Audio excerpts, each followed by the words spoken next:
যে শিক্ষা থেকে বঞ্চিত ছিল রাজতন্ত্রের সময়, সেখান থেকে উত্তরণের জন্য বামফ্রন্ট সরকার যখন ত্রিপুরা রাজ্যে প্রতিষ্ঠিত হয়, স্কুল কলেজ খুলেছিল। কক বরক মাস্টার থেকে শুরু করে ক্লাস 4 এমপ্লয়, ক্লাস 3 এমপ্লয়, উপজাতি অংশের অর্ধ শিক্ষিত শিক্ষিত তাদের কর্মসংস্থানের ব্যবস্থা করেছিল। যেই আসনগুলো খালি ছিল সেটা পূরণ করবার জন্য বামফ্রন্ট সরকার কাজ চালিয়েছিল।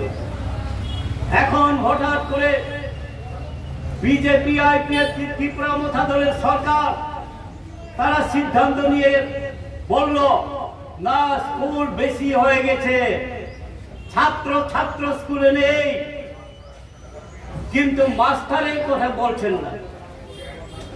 যে স্কুলগুলোতে মাস্টারের সংখ্যা বৃদ্ধি করা দরকার, সেই জায়গাতে সেটা না করে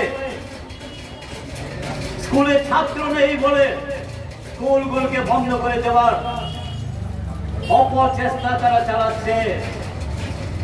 বন্ধুগণ, আবনি বঙ্গে কাখরো পুখরো জুম সিনারি দরকার খা এডিসি এলাকাও ত্রিপুরা মথা দল কাতাল খেতে স্কুল খুলুন কাউ তকুন সাইয়া, কলেজ খুলুন কাউ সাইয়া, তাই ছাত্র ছাত্রীর লেখাপড়া খাইনাং সুযোগ সুবিধা ঋণের কাউ সাইয়া।